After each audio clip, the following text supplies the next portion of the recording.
여러분 안녕하십니까? 부흥 20일의 오상준입니다. 오늘은 코로나 바이러스는 하나님의 심판인가? 또 그리고 세상에 존재하는 재난을 우리가 어떻게 이해하는지 다 같이 살펴보고자 합니다. 올해 초에 코로나 바이러스 때문에 중국, 한국, 미국뿐 아니라 전 세계가 공포에 떨었습니다. 그런데 이 코로나 바이러스가 끝난 것이 아닙니다. 현재도 진행 중이고 언제 끝날지 아무도 모른다는 것입니다. 그런데 전에도 바이러스는 존재해 왔습니다. 그런데 이렇게 전 세계가 공포에 떨고 있는 이유가 무엇일까요? 우리는 그 이유를 5가지로 요약할 수 있습니다. 첫 번째는 코로나 바이러스는 전염성이 굉장히 빠르다는 것입니다. 현재까지 수개월 동안 세계적으로 집계된 감염자 숫자는 이제 400만을 넘어섰습니다. 그리고 사망자는 30만 명에 육박하고 있습니다.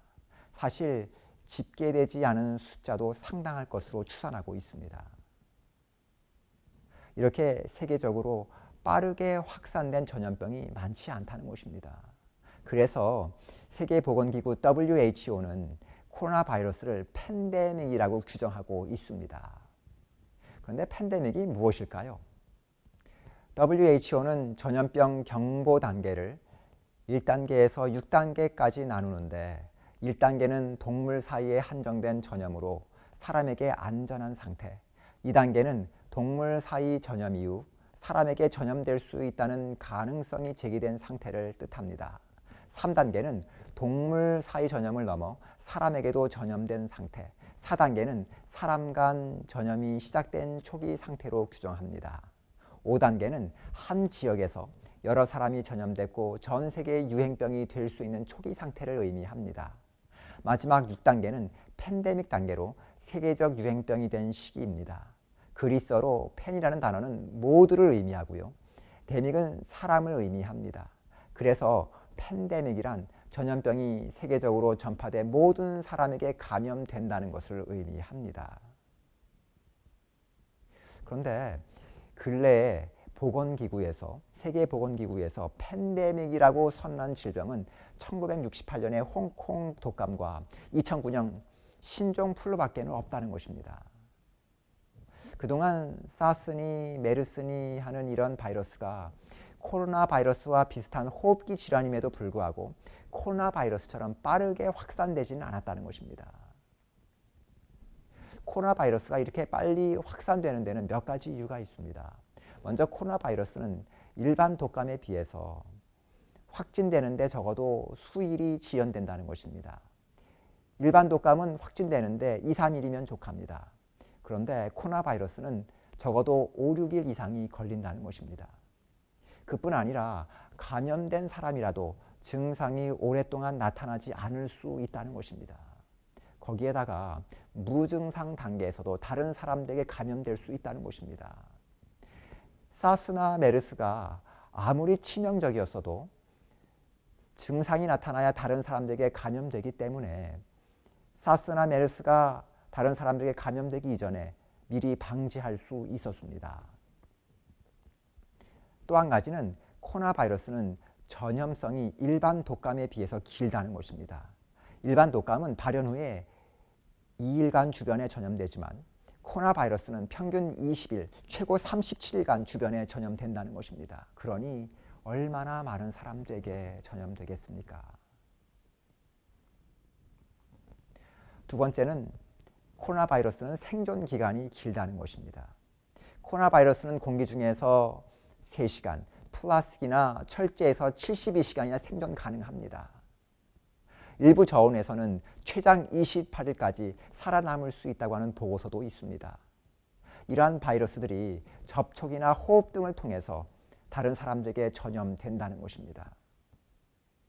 세 번째, 코로나 바이러스는 재감염 및 재활성화가 가능하다는 것입니다. 코로나 바이러스는 완치 판정을 받은 후에도 다시 코로나 바이러스에 감염되거나 검사로 확인되지 않았던 소량의 바이러스가 다시 재발된 사례들이 늘어나고 있다는 것입니다. 일반적으로 바이러스 감염자는 회복 후에 면역력이 생기지만 코로나 바이러스는 계속적으로 변종이 가능하기 때문에 재감염이나 재활성이 가능하다는 것입니다. 네 번째, 치사율이 높다는 것입니다. 일반 독감의 치사율은 얼마나 될까요? 0.1%라고 추산을 합니다. 코로나 바이러스의 치사율은 아직 확실치는 않지만 약 1.3%에서 2%로 추정하고 있습니다. 일반 독감보다 약 13배에서 20배나 높은 것입니다. 어떻게 보면 이것이 그리 높지 않은 숫자라고 생각할지 모르지만 그러나 일반 독감으로 사망하는 수가 매해마다 25만에서 50만이나 된다고 합니다. 여기에 13배나 20배가 높다면 적어도 세계적으로 325만 명 이상이 사망할 수 있다는 계산이 나옵니다. 물론 이것은 돌발 상황이 없이 코로나의 사망률이 일반 독감의 13배나 높다고 가정했을 때의 숫자입니다. 코로나 바이러스의 사망률이 확정적인 것도 아니고 환자의 조건이나 또 의료 환경이 달라지면 사망률도 달라질 수 있습니다.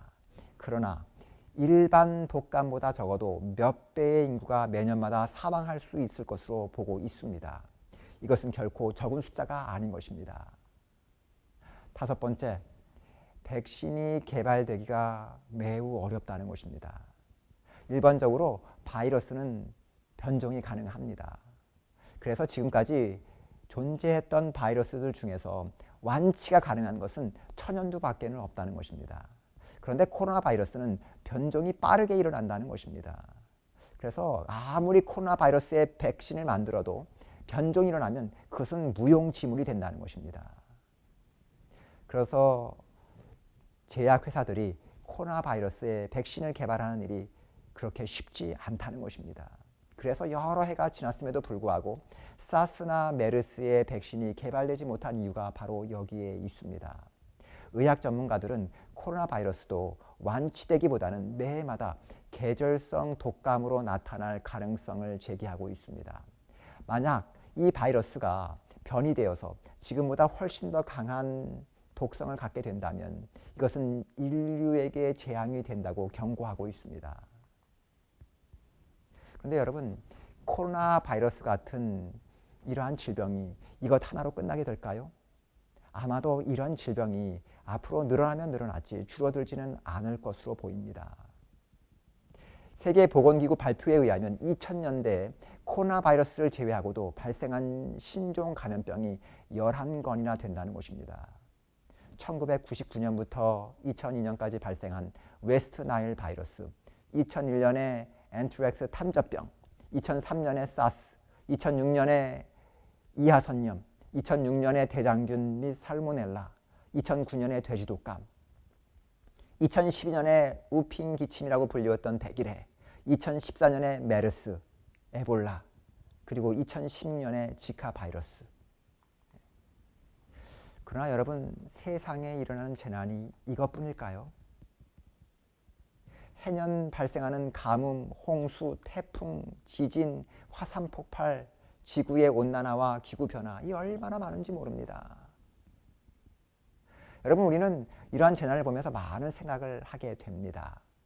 어떤 분들은 이것이 하나님의 심판이라고 말씀하시는 분도 계시고요. 어떤 분들은 하나님은 사랑의 하나님이시기 때문에 심판일 리 없다고 말씀하시는 분들이 있습니다. 그리고 이런저런 이야기들이 난무합니다. 이럴 때 사람들은 그럴듯한 이야기에 마음을 빼앗기기가 십상입니다. 여러분, 이럴 때 우리는 어떻게 해야 할까요? 우리는 잘못된 사람의 미혹에 빠지지 말고 바른 신앙을 갖고 사는 것이 굉장히 중요합니다. 우리가 사람의 미혹에 빠지게 되면 시간도 낭비하고 재산도 허비하고 우리의 영혼도 망가뜨릴 수 있기 때문입니다. 그래서 여러분, 예수님께서 마지막 시대에 대해서 말씀하시면서 첫 경고가 무엇이었습니까? 마태복음 24장 4절을 보시면 사람의 미혹을 받지 않도록 주의하라고 하셨습니다. 이럴 때일수록 우리의 신앙인들은 하나님의 말씀이 무엇이며 그리고 어떻게 살아가는지에 대한 바른 교훈에 확고하게 서 있어야 합니다. 그럴 때에만 우리는 복되고 안전한 인생을 살아갈 수 있기 때문입니다. 그래서 오늘은 성경에서 세상에서 일어나는 재난에 대해서 무엇이라고 기록하고 있으며 현재 일어나고 있는 재난들을 어떻게 받아들여야 하는지에 대해서 생각해 보고자 합니다. 성경을 보면 재난에 대한 많은 이야기가 기록되어 있습니다. 그런데 이 재난들을 우리는 네 가지로 분류해 볼 수 있습니다. 먼저 하나님의 심판으로서의 재난입니다. 성경을 보면 하나님께서 직접적으로 재난을 통해서 사람들을 심판하신 이야기가 기록되어 있습니다. 가장 첫 번째 이야기가 무엇입니까? 바로 노아 홍수의 이야기입니다. 창세기 6장과 7장을 보시면 하나님께서 세상을 참 아름답고 완전하게 창조하셨습니다. 그런데 사람들은 이런 좋은 환경 가운데서 하나님을 잃어버리고 부패한 삶을 살아가는 것입니다. 그래서 얼마나 세상에 죄악으로 가득 찼든지 하나님께서 세상을 물로 멸망시키시기로 작정하십니다. 그런데 이 홍수에서 살아남은 사람은 누구였습니까? 노아와 그의 가족들 뿐이었습니다. 하나님의 심판의 또 하나의 예는 소돔과 고모라입니다. 창세기 19장을 보시면 이 소돔과 고모라가 불과 유황으로 멸망한 이야기가 기록되어 있습니다. 이 소돔과 고모라는 사해 동남쪽에 위치한 도시들로 알려져 있습니다. 물이 넉넉하고 땅이 비옥하고 잘 발달했을 뿐 아니라 부유한 도시들이었습니다. 얼마나 풍족하고 아름다웠는지 창세기 13장을 보시면 여호와의 동산 같다고 했습니다. 그래서 롯이 아브라함과 헤어질 때 이 도시들을 선택한 이유가 바로 여기에 있는 것입니다. 그러나 문제는 이러한 좋은 환경과 부유함 속에서 이 소돔과 고모라의 사람들은 하나님을 잃어버리고 너무나 부패해 있었다는 것입니다. 성경은 소돔과 고모라에 대한 죄악상을 자세하게 설명하고 있지 않지만 그 내용을 보면 그들이 하나님께서 참으실 수 없을 만큼의 심각한 폭력과 성적 타락이 있었을 것으로 보여집니다. 그들의 죄는 하나님의 진노의 잔을 채웠고 하나님께서 그들을 멸망시키셨습니다. 누구만 구원을 얻었습니까? 아브라함의 중재로 롯과 그의 두 딸만이 구원을 받았습니다. 여기에 빼놓을 수 없는 것이 애굽의 심판입니다. 하나님께서는 이스라엘 백성들이 애굽에서 종살이하고 있을 때에 약속하신 대로 그들을 가나안 땅으로 인도하실 계획을 갖고 계셨습니다. 그래서 하나님께서는 모세를 통하여 바로에게 명령하셨습니다. 내 백성을 가게 하라. 그런데 바로는 그 명령에 순종할 수가 없었습니다. 왜냐하면 그 노예들을 다 가게 하면 그들은 막대한 손해를 보기 때문인 것입니다. 바로가 하나님의 명령에 순종하지 않자 애굽 땅에는 하나님의 재앙이 내려왔습니다. 그리고 가면 갈수록 그 강도는 더욱 세워졌습니다. 그래서 결국 애굽은 피폐하게 되었습니다.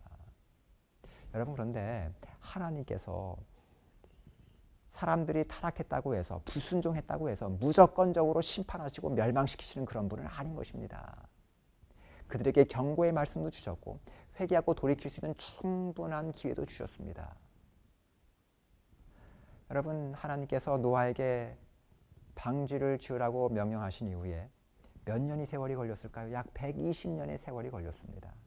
그런데 여러분, 왜 120년이나 하나님께서 시간을 주셨을까요? 방주를 짓는데 그만한 시간이 걸렸기 때문일까요? 저는 아니라고 생각합니다. 하나님께서 사람들이 경고를 듣고 회개하고 돌이키도록 하시기 위함이셨습니다. 그래서 노아가 방주를 지을 때 사람들은 그 방주를 보면서 경고를 받았어야 했고요. 그들은 회개했어야 했습니다. 그러나 그들은 거절했습니다. 그렇기 때문에 그들이 멸망을 받은 것입니다. 반면에 경고의 말씀을 듣고 회개하여 하나님의 심판을 피해간 경우도 있었습니다. 바로 니느웨였습니다. 니느웨는 고대 아수르의 수도였습니다. 그런데 그들이 얼마나 거짓되고 포악했으며 음란했는지 모릅니다. 다른 나라들을 마음대로 침략해서 약탈하고 무지한 사람들을 수없이 죽였습니다. 얼마나 많은 사람들을 죽였는지 나훔서 3장을 보시면 시체가 쌓여있고 발에 걸려 넘어질 정도였다고 합니다. 참상을 과히 상상조차 할 수 없는 그런 지경이었습니다. 그러나 하나님께서 요나를 통해서 그 도시를 경고하셨을 때 그들은 철저하게 회개했고 하나님께서는 그 심판을 돌이키셨습니다. 두 번째는 사단이 가져온 재난입니다.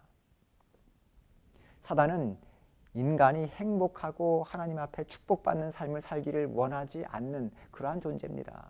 인간이 실족하고 멸망당하기를 바란다는 것입니다. 그래서 사단은 아담과 하와를 타락시켰습니다. 그런데 그 사단이 여전히 존재할까요? 여전히 존재합니다. 세상이 역사합니다. 그리고 사람들로 하여금 멸망의 길을 걷게 한다는 것입니다. 그뿐 아니라 재난도 가져옵니다.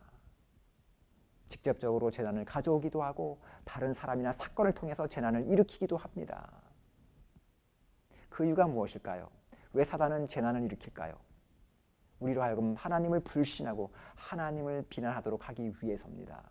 가장 대표적인 예가 바로 욥의 이야기입니다. 욥기를 보시면 사단은 욥을 넘어뜨리기 위해서 온갖 재난을 가져옵니다. 그래서 자녀들이 죽고 모든 재산을 다 잃어버리고 온몸에 종기가 납니다. 그리고 욥은 하나님을 불신하고 하나님을 비난하도록 유혹을 받습니다. 그러나 욥은 그렇게 하지 않았습니다. 하나님 앞에 끝까지 신실한 삶을 살았습니다. 이 이야기에서 하나님께서는 욥의 신실함을 온 세상에 보여주시기 위해서 재난을 허락하셨습니다.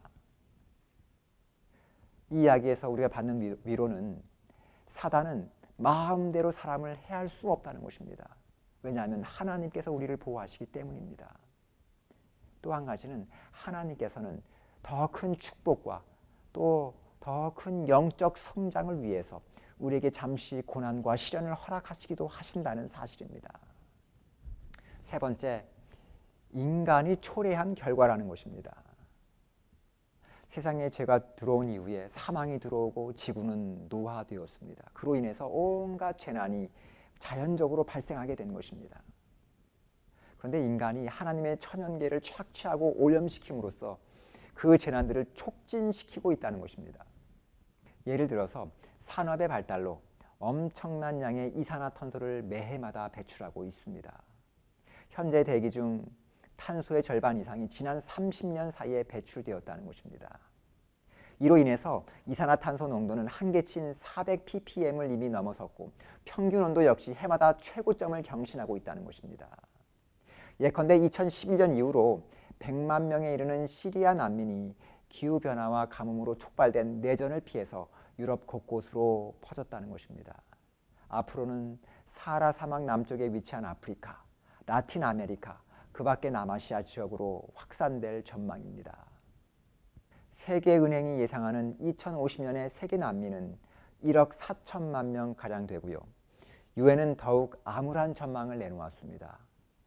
앞으로 2억 명 이상이 세계 난민이 될 것으로 추산했습니다.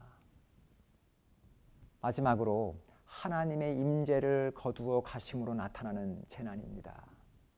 아담과 하와가 죄를 지은 후에 세상에 사망과 고통과 재난이 들어오게 되었습니다. 그래서 세상에 재난이 생기는 것은 너무나 당연한 것입니다. 그럼에도 불구하고 우리가 이 세상에서 편안하게 사는 이유는 하나님께서 이 세상에 역사하시고 우리를 돌보시고 계시기 때문입니다. 마태복음 6장을 보시면 하늘에 나는 새도 하나님께서 먹이시고 들의 꽃도 하나님께서 입히신다고 하셨습니다. 그런데 하물며 우리들이야 더 잘 입히시고 돌보시겠습니까? 그러나 계속적으로 사람들이 하나님을 거절하고 부패하면 하나님의 임재를 거두시기도 하신다는 것입니다. 광야에 있었던 이스라엘 백성들을 한번 생각해 보시기 바랍니다. 여러분, 이스라엘 백성들이 애굽에 나와서 광야에서 40년 동안 여행을 했습니다. 그런데 이 광야는 환경이 절대로 좋은 것이 아니에요. 낮에는 뜨겁고 밤에는 춥고 정갈과 불뱀들이 우글거리고 먹을 것이 없고, 그런데 이스라엘 백성들이 40년 동안 그곳에서 안전하게 여행할 수 있었던 이유가 무엇이었습니까? 하나님께서 그들을 돌보시고 계셨기 때문입니다. 밤에는 불기둥으로 낮에는 구름기둥으로 그들을 돌보셨습니다. 또 매일매일 만나로 그들을 먹이셨습니다. 그런데 만일 하나님께서 그 임재를 거두어 가셨다면 어떻게 되었을까요? 이스라엘 백성들이 광야에서 살아남을 수 있었을까요? 아닙니다. 밤에는 추운 한기로, 낮에는 뜨거운 열기로, 그리고 불뱀과 정갈에 의해서 또 먹을 것이 없어서 그들은 광야에서 멸망했을 것입니다. 에스겔서 9장 9절을 보시면 이 남방 유다가 사회적으로 심하게 부패했습니다. 엄청나게 타락했습니다.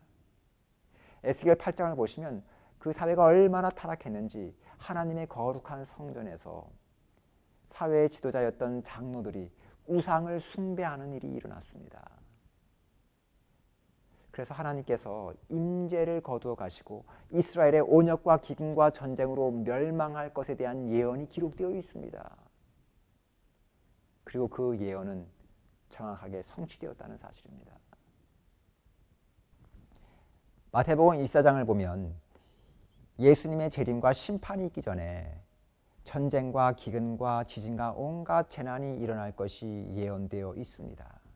그런데 이것이 하나님의 심판일까요? 하나님의 심판이 아닙니다.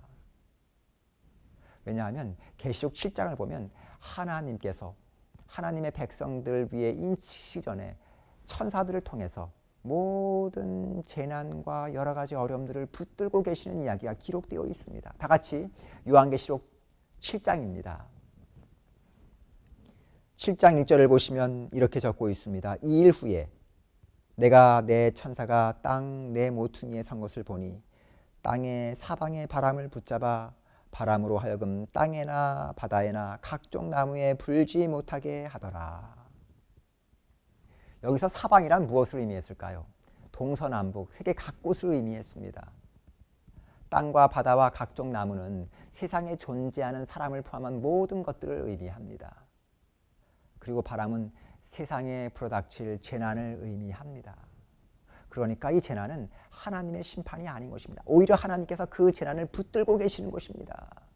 이것은 죄의 결과로 말미암아 생긴 자연재해이고 인간의 천연계를 착취하고 오염시킴으로 맞이하게 된 인재인 것입니다. 이것들이 사람들을 멸망시키지 못하도록 하나님께서는 천사들을 통해서 이것들을 붙들고 계시는 것입니다.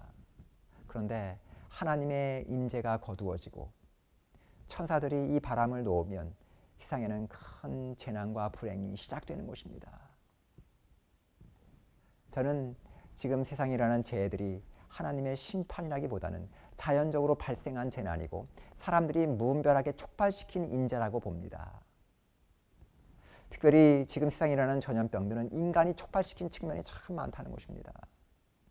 과학자들의 연구에 의하면 요즘 창궐하는 새로운 질병들이 본래 그 바이러스가 인간에게는 없고 야생동물에게만 있었는데 어떤 변이 과정과 중간 숙주를 거쳐서 사람들에게 전파되었다는 것입니다. 과학자들은 그것은 인간이 그만큼 자연 환경을 파괴하고 지구 과열을 초래해서 야생동물의 세계를 침범함으로써 인간에게 옮겨온 것이라고 이야기하고 있습니다. 과학자들은 신종 감염병의 공통된 근원으로 박쥐를 주목하고 있습니다. 예를 들어서 에볼라 바이러스는 본래 1970년대 자일의 남부수단 등 아프리카 열대우림 지역에서 발생했는데 그 지역을 벗어나서 크게 확대되지는 않았다는 것입니다. 그러다가 1990년대 후반에 에볼라의 변종이 중앙아프리카 열대우림 지역에서 발생해서 대형 인명피해를 발생시켰다고 합니다. 그 이유는 금광채굴과 열대우림 지역을 개척하는 과정에서 박쥐 혹은 박쥐로부터 감염된 중간 숙주로 여겨지는 야생 침팬지 사냥과 도축 등의 과정에서 감염이 일어났다는 것입니다. 그러던 것이 2014년 서아프리카 기니에서 다시 에볼라 바이러스가 감염이 일어나 크게 확산되기 시작했다는 것입니다. 원인은 인간의 벌목으로 황폐해진 기니에서 수년간 계속된 가뭄 때문에 사람이 박쥐 등의 야생동물을 잡아먹다가 감염되었다는 것입니다. 이번 코로나 바이러스도 박쥐에서 나온 것으로 판단하고 있는데 사태의 발원지가 중국 우한의 재래시장이 맞다면 결국 이것도 인간이 돈벌이를 위해서 박쥐를 잡아다가 팔고 그것을 도축하여 식용으로 판매하는 과정에서 판매자와 구매자들에게 감염될 수 있다고 보고 있습니다. 반면에 코로나 바이러스가 중국 우한에 있는 실험실에서 유출되었다는 주장이 제기되고 있습니다. 인도와 대만의 연구자들에 의하면 코로나 바이러스가 실험실에서 의도적으로 조작된 바이러스일 가능성을 제기하고 있습니다. 그 이유는 코로나 바이러스가 중국 실험실에서 보관하고 있던 박쥐 바이러스와 96%가 유사하다는 것입니다. 그런데 이 박쥐 바이러스가 갖지 않은 아미노산 삽입이 4군데에서나 일어났으며 이로 인해서 전염성이 강화되었다는 것입니다. 연구자들에 의하면 물론 바이러스의 돌연변이가 자연적으로 발생하는 것은 맞지만 그러나 자연 환경에서 이렇게 여러 개의 아미노산이 동시에 증가하는 돌연변이가 발생하기가 쉽지 않다는 것입니다. 여기에 더 불을 붙인 것이 중국 광저우의 화난 이공대학의 샤오 보타오 교수가 발표한 논문이었습니다. 이 논문에 의하면 중국이 코로나 바이러스와 염기 서열이 89%에서 96%가 비슷한 쥐터 박쥐를 잡아서 연구했으며 우한시 정부 보고서나 시민들의 증언에 의하면 이 박쥐들이 식용으로 쓰이지 않았을 뿐만 아니라 수산시장에서 팔리지 않았다는 것입니다. 그뿐 아니라 이 박쥐의 바이러스를 갖고 있었던 우한 질병예방통제센터에서 가까운 위치에 있는 수산시장과 병원에서 집단으로 사람들이 감염되었다는 것입니다. 이런 이유들 때문에 코로나 바이러스가 실험실에서 유출됐을 가능성을 제기했고 자연 발생이라기보다는 실험실에서 누군가가 만들어낸 것으로 의심된다고 결론을 내렸습니다.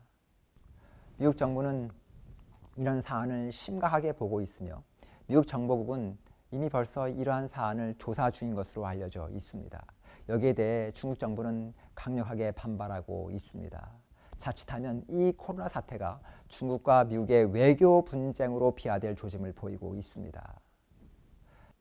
코로나가 실험실에서 유출되었던 자연적으로 발생했던 이 바이러스로 인해서 수많은 사람들이 감염되고 생명을 잃은 것은 사람들이 불러들인 인재일 가능성이 굉장히 높다는 것입니다.